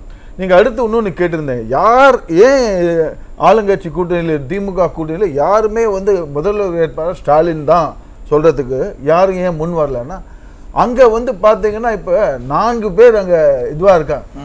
அதாவது ஸ்டாலின் ஒரு முதல்வர் வேட்பாளர், அடுத்து பார்த்தீங்கன்னா துணை முதல்வர் இருக்கக்கூடிய உதயநிதி, அவரை போட்டீங்கன்னா அடுத்து அங்க வந்து முதல்வர் வேட்பாளர் யாருங்கிறத இன்னும் அறிவாலயமே முடிவு பண்ணல. அறிவாலயம் முடிவு பண்ணல. அங்க இருக்கக்கூடிய குடும்பம், ஃபேமிலி, ஃபர்ஸ்ட் ஃபேமிலி, அவங்க முடிவு பண்ணணும். இல்ல அந்த குடும்பத்தில் இருக்கவங்க முடிவு பண்ணல யாரு உதயநிதியா இல்ல ஒரு ஸ்டாலின் ஐயாவா இல்ல அடுத்து வேற யாருன்னா வருவாங்களா அப்படின்னு அவங்க முடிவு பண்ணணும். அதுக்கப்புறம் கட்சியில் இருக்கக்கூடிய சீனியர்ஸ் எல்லாம் இதை வந்து பார்த்துக்கிட்டு எல்லாம் இது பண்ணணும். அவங்களுக்குள்ளாரே ஒரு தெளிவு வரல. கூட்டணிக்கு உள்ளாரே எப்படி ஒரு குழப்பம் இருக்கிறதோ குடும்பத்துக்குள்ளாரையும் ஒரு குழப்பம். ரெண்டாவது நீங்க இப்ப பாத்தீங்கன்னாக்கா திரு அண்ணாமலை அவர்கள் அவரு நேற்றைக்கு அறிவித்த இந்த அறிவிப்பை வரவேற்கிறேன். இவ்வளவு நாளா வந்து ஒரு அண்ணாமலை அந்த அவர் இது பண்ணுற அவருடைய தொண்டர்கள் அவருடைய ரசிகர்கள் எல்லாம் சேர்ந்து வச்சுக்கிட்டு இந்த அந்த பெண் அமைப்பு வந்து அவரை வந்து இது பண்ணிட்டு அவர் வந்து இன்னும் ஜெல் ஆகலை, பிஜேபி இன்னும் இதாகலை அதாகலை அப்படின்னு சொல்லி பெண் நிறுவனம் மூலிமா ஒரு தவறான ஒரு நரேட்டிவை செட் பண்ணி இவ்வளோ நாளாக ஓட்டிட்டு இருந்தாங்க. இனிமேல் அதுவும் எடுபடாது. நேற்றைக்கு திரு அண்ணாமலை அவர்கள் இந்த அறிவிப்பை அவங்களுடைய கூட்டத்திலே இந்த ஒரு அறிவிப்பை அவர் வெளியிட்டிருக்கிறது மிகவும் வரவேற்கக்கூடியது. இதுலேருந்து பார்த்தீங்கன்னாக்க குறிப்பாக இளைஞர்கள் இப்போ வந்து யார் இப்போ டிஸ்டர்பன்ஸ் ஆவாங்கன்னாக்கா ஒன்று திமுக இன்னொன்று தாவாக்கா. விஜய் அவர் என்ன நினச்சிட்டு இருக்காரு, தந்த யூத் இது தனக்கு வரும்னு நினச்சிட்டு ஒரு இதில் இருந்து அப்படியே சாதாரணமாக இது பண்ண. இப்போ அந்த இளைஞர்கள் அண்ணாமலைக்கு இருக்கக்கூடிய அந்த இளைஞர்கள் வாக்கு, அந்த பெண்களுடைய வாக்கெல்லாம் இப்போ அவரே சொல்லிட்டார். எப்படின்னா இந்த இதில் வந்து எடப்பாடி அவர்களே முதல்ல. ரெண்டாவது சார், இப்போ ஸ்டாலின் அவர்கள் பொறுத்த வரைக்கும் அவர் தான் வந்து கூட்டணி கட்சிகளை தேடி ஓடிக்கிட்டு இருக்காரு. இன்னொரு பக்கம் அதிமுக எடுத்துக்கிட்டீங்கன்னா கூட்டணி கட்சிகள் எல்லாமே அதிமுகவை நோக்கி வந்துகிட்டு இருக்காங்க. அப்போ இதுலயே வந்து வெற்றி பெறப்போவது யாருன்றது மக்களுக்கு தெரிஞ்சிருச்சுன்னா இயல்பாவே அவங்க அந்த பக்கம் தானே வருவாங்க. நிச்சயமா. அதாவது வெயிட் பண்ணுங்க, இன்னும் டைம் இருக்கு. அக்டோபர் மாதத்துல தெளிவா தெரிய வரும் நமக்கு உண்டான இப்ப கூட்டணி. இப்ப எடப்பாடியார் அவருடைய இந்த பயணம், தேர்தல் சுற்றுப்பயணத்துல மக்கள் எழுச்சி பண்றதை எல்லா இடத்துலையும் பார்க்குறாங்க. எல்லா இடத்துலையும் தினந்தோறும் மாநாடு, தினந்தோறும் ஒரு மக்கள் எழுச்சி வரதை பார்க்குறாங்க. நிச்சயமாக அதிமுக அந்த என்டிஏ கூட்டணியை நோக்கி மற்ற கட்சிகள்லாம் வர துவங்குவார்கள். அதாவது திமுகலேருந்து இருக்கக்கூடிய இப்போ திரு வெங்கடேசன் அவர்கள் சொன்ன மாதிரி திமுக கட்சி எப்படி பிளவுபடும் நிச்சயமாக. அதுதான் விஜய் அவர்கள் சிமிக்கை செய்திருக்கிறார்கள். அவர் வந்து அதாவது என்ன சொல்லியிருக்காருன்னா, அந்த பிஜேபி எதிர்க்கிறவன் நான் தான், இனிமேல் திமுக கிடையாது அப்படின்ற தெளிவாக சொல்லியிருக்காரு. அவர் என்ன சொல்லியிருக்காரு, கள்ள உறவு வச்சிருக்கிறாரு இவர் அப்படின்ற மாதிரி வெட்ட வெளியில பொது வெளியில ஸ்டாலின் அந்த திமுக பத்தி சொல்லியிருக்காரு. நான் தான் ஒரே இது அப்படின்ற மாதிரி அவர் சொல்லியிருக்காரு. அந்த இதனால இப்ப காங்கிரஸ் நண்பர் அவர் வெங்கடேஸ்வரன் காங்கிரஸ் இப்ப மதில் மேல் பூனை, அதாவது மத்தியில் இருக்கக்கூடிய காங்கிரஸ் இவரோட வரணும்னு இருக்காங்க. இங்க இருக்கக்கூடிய செல்வ பெருந்தகைகள் பொருளாம் இவருக்கு முட்டு கொடுத்துட்டு இருக்காங்க. நிச்சயமாக இந்த அக்டோபர் வெற்றி முகத்தில் இருக்கிறது அதிமுக கூட்டணி மட்டும். நிச்சயமாக வெற்றி முகத்தில் இருக்கக்கூடிய அதிமுக கூட்டணி தான். மக்கள் அதை விரும்புகிறார்கள். அதாவது இன்றைக்கு இருக்கக்கூடிய ஒரு பொன் வில்சன் அவர் சொன்ன மாதிரி எடப்பாடியார் அவர் சுற்றுப்பயணத்தில் போறப்ப நீங்க ஒரு தொகுதிக்கு போனீங்களா, சட்டமன்ற தொகுதிக்கு போன ஒரு தொகுதியிலும் ஒரு பிரச்சனையும் எடுக்கிறார். உதாரணத்துக்கு நேற்றைக்கு செங்கல்பட்டு மாவட்டத்துக்கு சுற்றுப்பயணம் செய்த திரு எடப்பாடியார் அவர்கள் சொல்றார், செங்கல்பட்டு மாவட்டத்தை அதிமுக ஆட்சி தான் கொண்டு வந்திருந்தது. இந்த புதிய மாவட்டத்தை கொண்டு இருக்கிறப்ப நாங்க என்னென்ன திட்டங்கள்லாம் செஞ்சோம், இந்த மாவட்டம் வந்து இந்த செங்கல்பட்டு மாவட்டத்துக்கு என்ன செய்தார் ஸ்டாலின் அப்படின்னு சொல்லி அந்தந்த மாவட்டத்துக்கு உண்டான என்னென்ன அதிமுக ஆட்சியில் செய்த திட்டங்கள் என்னென்ன, அங்க மாவட்டத்தில் இருக்கக்கூடிய முக்கிய பிரச்சனைகள் என்னென்ன அதெல்லாம் எடுத்து மக்களிடையே சொல்றாங்க. இப்போ அவர் மக்கள் என்ன பார்க்குறாங்க, இந்த தொகுதியில் இது போல பிரச்சனையை சொல்லியிருக்காரு, நாளைக்கு அடுத்த தொகுதிக்கு போறாரு, அங்க என்ன பிரச்சனை இருக்கு மக்களா சந்தேகம் சார். இப்போ வந்து இதே மாதிரி ஸ்டாலின் அவர்களால் பேச முடியாதா 4 வருஷத்துல என்ன செஞ்சேன் அப்படின்னு? அவரால் பேச முடியலையே.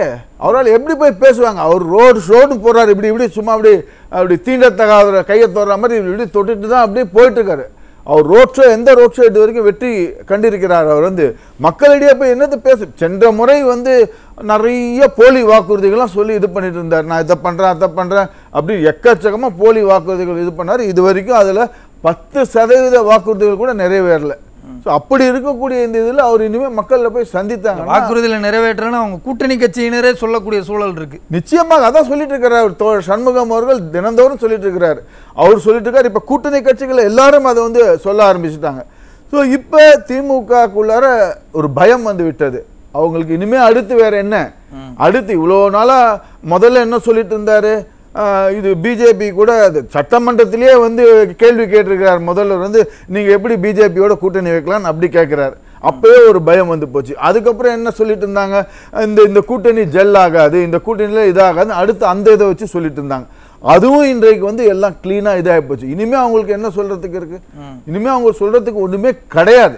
மக்கள் தீர்மானித்து விட்டார்கள். இனிமே இவங்க இந்த ஆட்சியை இறக்குவதற்கு மக்கள். சரி சார், இப்போ அதிமுக கூட்டணி இவ்வளவு வேகமா முன்னேறி போறாங்கல்ல தேர்தல் காலத்துல, இது என்ன மாதிரியான தாக்கத்தை அரசியல்ல ஏற்படுத்தும்? இது என்ன மாதிரியான தாக்கத்தை ஏற்படுத்தும் என்றால், இது மக்களுக்கு, அதாவது மக்களின் காவலனாக இருக்கக்கூடிய மக்கள் என்ன எதிர்பார்க்குறாங்க, நமக்குன்னு இருக்கக்கூடிய ஒருத்தர், நம்ம மக்களின் குரலாக எழுப்பக்கூடிய ஒரு ஆட்சி தான் வேணுன்றது மக்கள் அதுதான் எதிர்பார்க்குறாங்க. ஒரு சென்ற வாரம் ஒரு கருத்து கணிப்பு ஒரு பிரபல சேனல் இது பண்ணிருந்தாங்க. அதில் பார்த்தீங்கன்னா ஏறத்தாழ சுமார் 78% மக்கள் ஆட்சி மாற்றம் தேவை அப்படின்னு சொல்லியிருக்கிறாங்க. ஸோ மக்கள் ஆட்சி மாற்றம் தான் வரணுன்றது முடிவு எடுத்துட்டாங்க. அந்த ஆட்சி மாற்றத்துக்கு வர்றப்ப மக்கள் என்ன எதிர்பார்க்கல, யார் சிறந்த ஆட்சி கொடுப்பார்கள், மக்களுக்கான ஆட்சி யார் சிறந்த ஆட்சி கொடுப்பார்னு அது ரெக்கார்டே இருக்கு, சரித்திரம் இருக்கிறது. அதிமுக ஆட்சிகளில் தான் மக்களுக்கான ஆட்சி, மக்களுக்கு பல்வேறு நலத்திட்டங்களை செய்து மக்களுக்கான ஒரு ஆட்சி அதிமுக தான் செய்திருக்கு, சரித்திரம். திமுக ஆட்சி மக்களுக்கான ஆட்சி இல்லை, அது ஃபுல்லா ஊழல் நிறைந்தது ஆட்சி. அது பல்வேறு, அதுவும் சரித்திரம் சொல்லு, இவங்க என்னென்ன ஊழல் பண்ணிருக்காங்க, எப்படிலாம் இது பண்ணிருக்காங்க. அதிமுக கூட்டணி சார்பாக கூட அதை ஒரு பிரதானமான ஒரு பிரச்சாரத்துல முக்கியமான பாயிண்டா வைக்கிறாங்களே. இப்போ இங்க ஊழல் செய்தவர்கள்லாம் எங்க இருக்க வேண்டுமோ அங்க இருப்பாங்க அப்படின்றத புரட்சி தமிழர் அவர்கள் சொல்றாங்க. அப்போ அதெல்லாம் என்ன மாதிரியான கலக்கத்தை சார் அவங்களுக்கு ஏற்படுத்தும்? அதாவது இப்ப கலக்கத்தை என்ன, இப்ப எடப்பாடியார் அவர்கள் இப்ப நிச்சயமா ஆட்சி கட்டிலில் அமரப்போ வந்த உடனே யார் யாரெல்லாம் உள்ள போவாங்க, யார் யாரெல்லாம் மாட்டிக்கிட்டு அதுக்குண்டான அந்த கேஸ் போயிட்டு சிறைக்கு செல்வதற்கு தயாராக யார் யாரெல்லாம் இருக்க போறாங்கன்றது அந்த ஒரு அச்சத்தில் இருப்பாங்க திமுக கட்சியை. அந்த அச்சம் என்ன மாதிரியான தாக்கத்தை ஏற்படுத்தும் திமுகவுக்குள்ள? திமுகக்குள்ள பாத்தீங்கன்னா எது மாதிரியான தாக்கம், திமுக கட்சிக்குள்ளாரியே பிளவு ஏற்படும். ஆல்ரெடி அதுக்குண்டான ஒரு சில இதெல்லாம் ஆரம்ப கட்ட வேலைகள்லாம் நடந்து விட்டது. இப்போ பார்த்தீங்கன்னா அங்கே இருக்கக்கூடிய இவங்க தான் சொல்கிறாங்க, அதிமுக இருக்கவங்களாம் இங்கே வந்துட்டு இருக்காங்கன்னு. அதாவது எக்ஸஸ் பேகேஜ் வேர்ல்டு அந்த தேவையில்லாத ஆணிலாம் தான் இங்கே அங்கே போயிருக்கிறாங்க. ஆனால் திமுகக்குள்ளே இருக்கக்கூடிய பல்வேறு அதிருப்தியாளர்கள் அதிமுகவை நோக்கி வரக்கூடிய நாட்கள் வெகு விரைவில் இருக்கிறது. திமுக கட்சியில் இருக்கக்கூடிய முக்கிய பிரமுகர்கள் இங்கே தேடி வரக்கூடிய காலங்கள் வெகு விரைவில் இருக்கிறது. அதனால தான் நமக்கு இங்கே இருந்தான்னா மக்களிடையே அவங்க இப்போ திருப்பி போய் எந்த முகத்தை வைத்து மக்களை போய் பார்ப்பாங்க. தேர்தல் வரும்போது மக்களை போய் சந்திக்கணும்ல. இவங்க கொடுக்குற அந்த தேர்தல் சமயத்தில் 1000மோ 2000மோ 3000மோ பணத்துக்கெல்லாம் இப்போ மசிய மாட்டார்கள் மக்கள். புரிஞ்சுட்டாங்க மக்கள். ஸோ தேர்தல் சமயத்தில் இருக்கக்கூடிய எம்எல்ஏ, இப்போ இருக்கக்கூடிய பிரசிடென்ட் எம்எல்ஏ மந்திரி போய் பார்த்தேன், போராடங்கள்லாம் மந்திரிகள்லாம் மக்களை திருப்பி அனுப்புகிறாங்க. அப்போ மக்களிடையே போய் பார்த்தேன், நேற்று கூட யாரோ ஒரு மந்திரி KKSSR அவர்கள் தான் போனோடனே மக்கள்லாம் தங்கம் இதெல்லாம் இருந்தோம்னா உங்களுக்கு 1000 ரூபா பணம் கிடைக்காது அப்படின்னு ஆணவமாக பேசினா அதுக்கு மக்கள் திருப்பி ஒரு இது கொடுத்துட்டு இருக்கிறாங்க. ஸோ மக்கள் இவங்கெல்லாம் மக்கள் இவர்களை ஏற்றுக்கொள்ளவில்லை. அதனால் அவங்க இனிமே நம்ம மக்களால் திமுக விரட்டி அடிக்கப்பட வாய்ப்பு இருக்கு அப்படின்றத சொல்றீங்க சார். தொடர்ந்து நம்ம பேசலாம். பொன் வில்சன் சார், இப்போ அதிமுக கூட்டணியினுடைய இந்த வெற்றி முகம் திமுகவுக்குள்ள என்ன தாக்கத்தை ஏற்படுத்தும், திமுக கூட்டணிக்குள்ள என்ன தாக்கத்தை ஏற்படுத்தும், தமிழக அரசியல்ல என்ன மாதிரியான மாற்றங்கள் வர வாய்ப்புகள் இருக்கு? இல்லை, ஏற்கனவே தாக்கத்தை ஏற்படுத்தி விட்டது திமுக கூட்டணிக்குள்ள. திமுக கூட்டணியில் 100க்கு 100% கட்சிகள் அந்த கூட்டணியிலேருந்து பிரியக்கூடிய வாய்ப்பு இருக்கிறது. ஏன்னா கம்யூனிஸ்ட்டுக்கும் விடுதலை சிறுத்தைகளுக்கும் மிகப்பெரிய பனிப்போர் நடக்குது. ஐயா திருமாவளவர்கள் அவர்கள் சொன்னார், என்னன்னு, தூய்மை பணியாளர்களுக்கு ஒரு 4ஆம் தேதி சொன்னார் பர்மனெண்ட்டாக கொடுக்கணும்னு வேலை. ஆனால் அவர் 13ஆம் தேதி இப்போ மாற்றிக்கிட்டார். என்னென்னு, அவர்களுக்கு நிரந்தர பணி கொடுக்கக்கூடாது, பணி நிரந்தரம் கொடுக்கக்கூடாது அப்படின்னு சொன்னார். கம்யூனிஸ்ட் தலைவர் சண்முகம் சொல்கிறாரு திருமா சொல்கிறது தவறு, அப்படி பேசக்கூடாது ஆரம்பிச்சுது. உடனே என்ன செய்தார், கம்யூனிஸ்ட்டுகள் 25 கோடி வாங்கிட்டாங்க. அப்போ எடப்பாடியார் பிரச்சாரத்தில் சொல்கிறாரு என்னென்னு, உண்டியல் குலுக்கி கட்சி நடத்துகிற கம்யூனிஸ்ட்டுகள் அறிவாலயத்தில் பணம் வாங்கி தான் கட்சியை நடத்த வேண்டிய நிலைமைக்கு வந்துட்டாங்க அப்படின்னு சொன்னால் அந்த தொண்டர்களுக்கே அதிர்ச்சி. சேலத்தில் அவங்க மாநாடு நடக்குது, கம்யூனிஸ்ட் கட்சி மாநாடு, முத்தரசன். அங்கே என்ன பேசணும், ஒன்று எடப்பாடியார் ஐயா சொன்னதுக்கு பதில் சொல்லணும், நாங்கள் வாங்கினே சொல்லணும், இல்லை வாங்கினேன்னு சொல்லணும். நாங்கள் மட்டுமா வாங்கினோம், விடுதலை சிறுத்தைகளும் வாங்கிட்டாங்க. இப்போ விடுதலை சிறுத்தைகள் நிலைமை என்ன? இப்போ அவங்க எல்லா இடத்துலையும் அதை டிஃபெண்ட் பண்ணணும். தேர்தல் கமிஷனுக்கு திமுக கணக்கு கொடுத்துச்சு 25 கோடி கம்யூனிஸ்ட்டுகளுக்கு நாங்கள் கொடுத்தோன்னு. விடுதலை சிறுத்தைகளுக்கு எவ்வளோ கொடுத்தோன்னு கணக்கு கொடுத்துருக்காங்களா? மதிமுக எவ்வளோ கொடுத்தோன்னு கணக்கு கொடுத்துருக்காங்களா? முஸ்லீம் லீக் சிறுபான்மை மக்களை நம்பித்தான் நாங்கள் ஓட்டு வாங்க போகிறோம், அவங்களுக்காகத்தான் இருக்கிறோன்னு சொன்னது கட்சி முத்தரசன் மேடையிலேயே முஸ்லீம் லீக்கும் கட்சி பணம் வாங்கிட்டாங்கன்னு சொல்கிறார். அப்போ இஸ்லாமிய கட்சியை எந்த அளவுக்கு அவங்க மிகவும் கேவலமாக நினைக்கிறாங்க? அந்த வார்த்தையை பேசலாமா? அப்போ அவங்க என்ன வாங்கியிருக்காங்க? இல்லை அந்த இஸ்லாமிய தலைவர்கள் எப்படி அதை வாங்கினாங்க? இப்போ இது எவ்வளோ பெரிய கேள்விக்குறி. இப்போ அங்கே பிரச்சனை வந்துருச்சா? அடுத்த கட்டம். இப்போ 2வது விஷயம் எடுத்துக்கிட்டிங்கன்னா, நம்ம எடப்பாடி ஐயா விவசாயிகளை கூப்பிட்டு மண்டபத்தில் பொது இடத்துல உட்காந்து வச்சு அவங்கள ஆலோசனை பண்ணுறார். யார்? வாழை விவசாயிகள், கரும்பு விவசாயிகள், நெல் விவசாயிகள், தோட்டக்கலை பயிர் விவசாயிகள் எல்லாரையும் கூப்பிட்டு பேசுகிறேன். உங்களுக்கெல்லாம் என்னென்ன செய்யணும், நாங்கள் என்னென்ன செய்ய வேண்டும். 24 மணி நேரம் மும்முனை மின்சாரம் கொடுத்தோம், குடிமராமத்து பணிகளை கொடுத்தோம், வண்டல் மண்ணை நீங்கள் எடுத்துக்க சொன்னோம், தூர்வாரிட்டு இதெல்லாம் உங்களுக்கு சொன்னோம் உரத்துக்கு, இதெல்லாம் செய்தோம். அப்படி இருக்கும்போது அந்த கூட்டத்தில் யார் கலந்துக்கிட்டா தெரியுமா ஸ்ரீராம்? அருள் ஆறுமுகம் எனப்படுகின்ற திருவண்ணாமலை சிப்காட் மேல்மாவிலே அறப்போராட்டம் நடத்திய அந்த விவசாயியை குண்டர் சட்டத்தில் 68 நாட்கள் இந்த திமுக சிறையில் அடைத்தது. அந்த அருள் ஆறுமுகம் எந்த கட்சியும் கிடையாது. அவர் கடந்த காலத்தில் திமுக மேடையில் இருந்தார், அவர் அதிமுகவுக்கு எதிராக. அப்படி இருக்கும்போது அந்த அருள் ஆறுமுகம் இந்த கூட்டத்தில் கலந்துக்கிட்டு அப்போது அவரும் ஆக்கப்பூர்வமான கருத்துக்களை சொல்லி நாங்களும் இந்த ஆட்சியை நம்பி ஏமாற்றி விட்டோம்ன்றதை தெளிவாக கொடுக்குறேன். ஒட்டுமொத்த மக்களும் அதிமுக பக்கம் வர்றாங்க. ஒரே ஒரு விஷயம், பத்திரிகையாளர் நீங்கள் சொன்னீங்க ஸ்டாலின் அவர்களுக்கு இதெல்லாம் புரியுமா அப்படின்னு கேட்டீங்க. பத்திரிகையாளர் சந்திப்பை என்னைக்கு ஸ்டாலின் அவர்கள் நடத்தியிருக்காரு? எடப்பாடியாரோட பத்திரிகையாளர் சந்திப்பு நீங்கள் எத்தனையோ பார்த்துருக்கீங்க. நெருடலான மிகவும் இக்கட்டான கேள்வியெல்லாம் அவர்கிட்ட கேட்பாங்க. அவர் புன்சரிப்போடு எவ்வளோ பதில் சொல்லுவார். இதெல்லாம் என்கிட்ட கேட்குறீங்களே, கேட்கலாமா? இதை கூட்டணி கட்சிக்கிட்ட கேளுங்க, இல்லை அந்த தலைவர்கிட்ட கேளுங்க, இதுக்கு நான் இப்படி பதில் சொல்கிறேன் எல்லாம் சொல்லுவார். ஸ்பான்டேனியஸ் கொஸ்டின்ஸ், இதை நம்ம கேட்குறத, நிருபர்கள் கேட்குறத நம்ம பார்த்துருக்குறோம். அதுபோல் ஸ்டாலின் அவர்கள் எந்த பத்திரிகையாளர் சந்திப்பை நடத்தியிருக்கார்? நடத்தினா கேட்குற கேள்விக்கு அவரால் பதில் சொல்ல முடியாது, அதை புரிந்து கொள்ள முடியாது. அதுதான் நான் சொன்னேன், எல்லா துறைகளையும் தெரிந்த ஒரு ஆளுமை மிக்கவர் தான் முதலமைச்சர் நாற்காலியில் அமர முடியும், அவர்தான் முதன்மை அமைச்சராக இருக்க முடியும். அது அதிமுக தலைமை எடப்பாடி பழனிசாமி தான் என்பதை மக்களும் கூட்டணி கட்சிகளும் இன்றைக்கு உறுதி செய்திருக்கின்றனர். நன்றி சார், நன்றி சார். வெங்கடேசன் சார், இப்போ உங்களுடைய இறுதி கருத்தை மிக சுருக்கணும். இறுதி கருத்து மாண்புமிகு எதிர்க்கட்சி தலைவர் எடப்பாடி பழனிசாமி அவர்கள் எங்கெங்கு பிரச்சாரத்தை அதிகமாக கூட்டத்தை கூட்டி மக்கள் மனதில் இடம்பெறுகிறாரோ அந்த இடத்துலலாம் ஆம்புலன்ஸை விட்டு ஒரு குட்டி குழப்பம் பண்ணுறது திமுக. டபிள்யூன்னு பார்த்தா ஆம்புலன்ஸ் போனால் எல்லாருமே நிறுத்திடுவாங்க. 2 விஷயத்துக்கு தான் பொதுக்கூட்டங்கள் நிறுத்தப்படும். ஒன்று ஆம்புலன்ஸ் நிறுத்தப்படும், ஒன்று இஸ்லாமிய சகோதரர்கள் மசூதியில் பாங்கு ஊதுனாங்கன்னா நிறுத்துவாங்க. இது 2க்கு தான் நிறுத்துவாங்க. ஒரு உயிர் காப்பாற்றப்படணும்னு சொல்லி நின்றுட்டு உள்ளே பார்த்தா ஆம்புலன்ஸில் யாருமே இல்லை.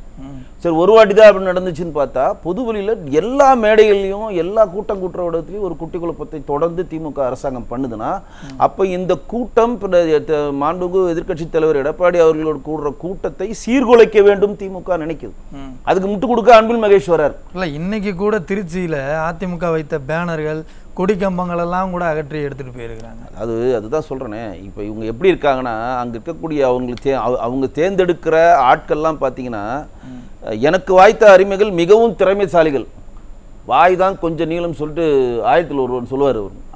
அதுதான் இது நடக்கும். என்னென்னா, மாண்புமிகு ராஜ்யசபா உறுப்பினராக வில்சன் அவர்களை தேர்ந்தெடுக்கிறாங்க. அவருக்கு தொகுதி மேம்பாட்டு நிதியை கொடுக்குறாங்க.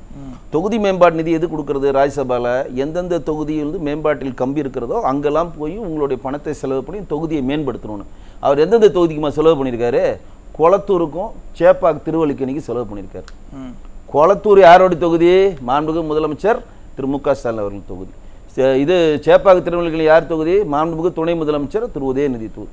2 தொகுதிக்கும் போய் தன்னுடைய தொகுதி மேம்பாட்டு நிதியை செலவு பண்றாருன்னா இவர் மக்களுக்கான பிரதிநிதியா? ஏன் மாண்புமிகு முதலமைச்சர் மு க ஸ்டாலினுடைய கொளத்தூருக்கு நம்ம வந்து தொகுதி மேம்பாட்டு தொகுதி 2 தான் வந்து பின்தங்கி இருந்திருக்கும் சார். அதான் கேட்குறேங்க. அப்போ நான் கேட்குறது என்னன்னா, அவர்களுடைய தொகுதிக்கு வருடத்துக்கு 3 கோடி வந்து தொகுதி மேம்பாட்டு நிதி அரசாங்கம் கொடுக்குதுல, அந்த நிதி என்ன ஆச்சு? இங்கே கபாலீஸ்வரர் கோயில் அறநிலையத்துறை பணத்தை எடுத்துகிட்டு போய் ஊரா மூட்டு நெய்யை பொண்டாட்டி கையை எடுத்துட்டு போய் குளத்தூரில் காலேஜ் கட்டுறது தான் நீங்கள் சென்னை உயர்நீதிமன்றம் நறுக்குன்னு கொட்டுச்சு மண்டையிலேயே. எவன் வீட்டு பணத்தை எடுத்துட்டு போய் எவன் காலேஜை கட்டுறீங்கன்ட்டு கேட்டாமலே இல்லையா? இதெல்லாம் எப்படின்னா மக்கள் விழிப்படைஞ்சிட்டாங்க. இந்த ஆட்சி அகற்றப்படும் மக்கள் விழிப்படைஞ்சிட்டாங்க. கோபக்கணலுங்க. இதெல்லாம் பார்க்குறப்போ ஒரு சாமானிய கோபம் வருமா இல்லையாங்க? ஒரு அறநிலைத்துறை சம்பந்தமான ஒரு பணத்தை எடுத்து அந்த அறநிலைத்துறை பக்கத்தில் இருக்கக்கூடிய ஒரு பாடசாலை அமைக்கலாம், இல்லை அந்த கோயில் மேம்பாட்டு நிதி செலவு பண்ணலாம். அது குறித்து கூட புரட்சி தமிழர் அவர்கள் வந்து கேள்வி எழுப்பியிருந்தாங்க. அதிமுக ஆட்சி காலத்தில் எத்தனை கல்லூரிகள் அரசு நிதியிலிருந்து கட்டப்பட்டது? இப்ப ஏன் அரசு கிட்ட நிதி இல்லையா? அரசு கிட்ட நிதி இல்ல. 11 மருத்துவக் கல்லூரி எடப்பாடி அவர்கள் கொண்டு வந்தாரு. பல பாலிடெக்னிக் கொண்டு வந்தார். 69 கலைக்கல்லூரி கொண்டு வந்தார். என்ன ஒரு மருத்துவக் கல்லூரி கொண்டு வந்திருக்கீங்களா? திறந்த 2 மருத்துவக் கல்லூரிக்கு ஆள் இல்லைங்க. நாங்க திறந்துட்டோம் பெரிய மருத்துவக் கல்லூரி. சரி, அவ்வளவு பெரிய மருத்துவக் கல்லூரி திறந்துட்டீங்களா? உலக தரம் மிக்க ஓமந்தூர் மருத்துவமனை வச்சிருக்கீங்களா? கிங் மருத்துவமனை வச்சிருக்கீங்களா? ஏன் நீங்க அப்போலோல போய் படுத்தீங்க? கேள்வி கேட்பாங்கல்ல. ஏமா அங்க போய் படுத்தீங்க? சரி, அதுல படுத்தீங்களே, அந்த படுத்ததுக்கான பணத்தை யார் கொடுத்தது? பொது வழியில வை. எம்ஜிஆர் அவர்களுக்கு அப்போலோ ஹாஸ்பிட்டல் பண்ண செலவை பொதுமக்களிடமிருந்து கட்சிக்கார நிதியிலிருந்து எடுத்து கொடுத்தார். ஒரு பணம் கூட நான் அரசாங்கத்திட்டையும் வாங்க மாட்டேன், வேற யார்ட்டையும் வாங்க மாட்டேன், என் தொண்டர்கள்ட்ட வாங்கினாரு புரட்சி தலைவர் எம்ஜிஆர் அவர்கள். அந்த மாதிரி நீங்க இருக்கிறீங்களா? அந்த பணத்தை இப்ப அப்போலோல போய் அவர் 4 நாள் படுத்திருந்து மோடி அவர்களை வரவேற்காம போகாம போய் படுத்தாரு. அதற்கான பணத்தை வெள்ளை அறிக்கையாக வெளியிடணும். யார் செலவு பண்ணி கட்டினாங்கன்னு சொல்லணுமா இல்லையா? கேட்பாங்களா அந்த கேள்வி? எத்தனையோ வெள்ளை அறிக்கைகள் கேட்டிருக்கோம். முதலீடு ஈர்ப்புன்னு சொன்னீங்களே, அதெல்லாம் என்னது அப்படின்றதான் கேட்டுட்டு இருக்காங்க. ஒரே விஷயம் சொல்லி நான் நிறைவு பெறேன். தூய்மை பணியாளர்களுக்கு 246 கோடி வந்து தனியார் இது மூலம் நீங்க பண்ணிக்கங்க. 8000 ரூபாய் கம்மி பண்ணிக்கங்க சம்பளத்துல. 23,000 16,000 தான் இனிமேல் வரும்னு சொல்றாங்க. அந்த தனியார் நிறுவனம் ராம்கி நிறுவனத்திற்கு இங்க திமுக அரசாங்கமும் மேயரும் மாண்புமிகு சேகர் பாபு ஏன் முட்டு கொடுக்கணும்? அதே தனியார் நிறுவனத்துக்கு எடப்பாடி அவர்கள் பழனிசாமி அவர்கள் ஆட்சியில கேரளால இருந்து மருத்துவ கழிவுகள் கொண்டு வந்து கொட்டுறாங்கன்னு சொல்லி போராட்டம் நடத்தினார் இன்றைய நிதி அமைச்சராக இருக்கக்கூடிய தங்கம் தென்னரசு. அன்றைக்கு அந்த கட்சி இனிக்குது, அன்றைக்கு அந்த கம்பெனி வந்து இனிக்குது. இன்னைக்கு இந்த கம்பெனி பார்த்தோன்னா தூக்கி ஏன் பிடிக்கிறீங்க? அன்னைக்கு வந்து எடப்பாடி அவர்கள் ஆட்சி புரிஞ்சான ஒரே காரணத்துக்காக நீங்க போராட்டம் பண்ணீங்க. அதே கருப்பு எல்லாத்தையும் மக்கள் பார்த்துட்டு தான் இருக்காங்க. அவங்க பதில் சொல்லட்டும். சொன்ன மாதிரி மக்கள் மிகப்பெரிய கொதிப்புல தான் இருக்காங்க. நம்ம இன்னொரு நிகழ்வுல பேசலாம். ஏர்போர்ட் மூர்த்தி சார், உங்களுடைய இறுதி கருத்தை மிக சுருக்கமா சார். பொதுவாக இந்த மொழி சாதி இதெல்லாம் கடந்து அதிமுகவுக்கு ஒரு 25-26% வாக்கு இருந்தது. அதுக்கப்புறம் அதில் சின்ன சிராய்ப்புனா ஒரு 1%, 1.5% குறைந்திருக்கும். அப்போது பொதுவாக இப்போ நம்ம ஊரில் வந்து ஒரு 65-70% வாக்குகள் பதிவாகும். அப்போ ஒரு 50% அந்தந்த கட்சிகள் பிரிச்சுங்கன்னா கூட மிச்சம் ஒரு 15% ஒரு 20%க்குள்ளே பொதுமக்கள் ஓட்டு என்பது அது வெற்றியை தீர்மானிக்கிற ஓட்டாக மாறி நிற்கும். அப்போது இன்றைக்கு தமிழகத்தில் ஒரு திமுக செஞ்சதில் ஒரு நல்ல ஐடியா என்னென்னா, ஒருத்தனை ஏமாத்தினா அவனோட ஆசையை தூண்டணுன்னுவாங்க. அப்படி ஒரு சதுரங்க வேட்டை தேர்தல் அறிக்கையை ரெடி பண்ணி யாருக்கெல்லாம் என்ன டிமாண்ட் இருக்குது, இல்லை யார் நாக்கில் தேனை தடவலாம் அப்படின்னு ஒரு அறிக்கையை ரெடி பண்ணி விட்டாங்க சார். அப்போது இதில் இந்த அறிக்கையில், இந்த தேர்தல் அறிக்கையில் இந்த 20% இருக்கும்ல, ஒரு 10-15% இருக்கும்ல. அப்போ அவர்கள் பர்சனலாகவே பாதிக்கப்பட்டிருப்பாங்கள்ல. அவங்க எப்படி திமுக ஆட்சிக்கு இல்லை ஏதோ இப்போ நடக்கிற ஆட்சிக்கு அப்படி பேசுவோம். இப்போ நடக்கிற ஆட்சி தான் அந்த தேர்தல் அறிக்கை கொடுத்தது. அது எந்த கட்சியாக இருந்தாலும் திரும்பவும் இன்னொரு தடவை இவங்களை நம்ம நம்புவோம், திரும்பவும் வந்து அடுத்த தடவை வந்தால் செய்வாங்கன்னு யார் சார் வந்து ஏமாறுவோம்? அதால் குழப்பம் வந்து அதிமுக கூட்டணியில் இல்லை. நீங்கள் திமுக தேர்தல் பிரச்சாரத்தை ஆரம்பித்த போது யாரை முன்னிலைப்படுத்தி ஆரம்பித்தாங்க? இளவரசரை தான் பண்ணாங்க. ஏன் அப்புறம் வந்து அவர் பேக் ஆகி திரும்பவும் வந்து முதல்வரே வந்து நின்னார்? அப்போது அந்த பயம் இவர்களிடத்தில் தொற்றிக்கொண்டது. எல்லாத்துக்கும் கிளியராக இன்றைக்கு அதிமுக கூட்டணியிலிருந்து ஒரு தெளிவான பதில் வந்துடுச்சு. இப்போவும் திரும்பவும் இவங்க திக்கு முக்காடி நின்று அடுத்து என்ன பண்ணலான்னு இவங்க யோசிப்பாங்க. ஓகே, நன்றி சார். கோவிந்தராஜன் சார், இப்பொழுதே அதிமுக கூட்டணி வெற்றி பெற்று விட்டதா உங்களுடைய இறுதி கருத்து?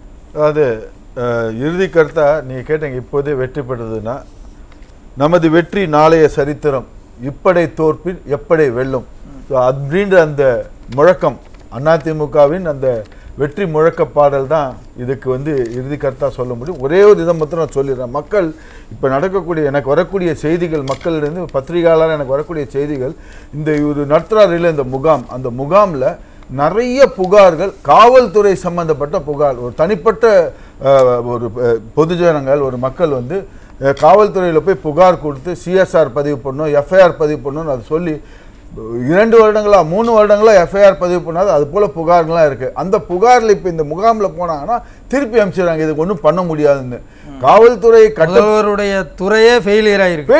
அதுதான் வந்து இப்போ மக்கள் இப்போ நடக்கக்கூடிய இந்த இதில் வந்து இதை வந்து மக்கள் கொதிச்சறிந்திருக்கிறாங்க. அவரு பார்த்துருக்க அந்த துறைக்கு வந்து ஒன்றும் தீர்வு காண முடியலன்னு ஒரு இதில்.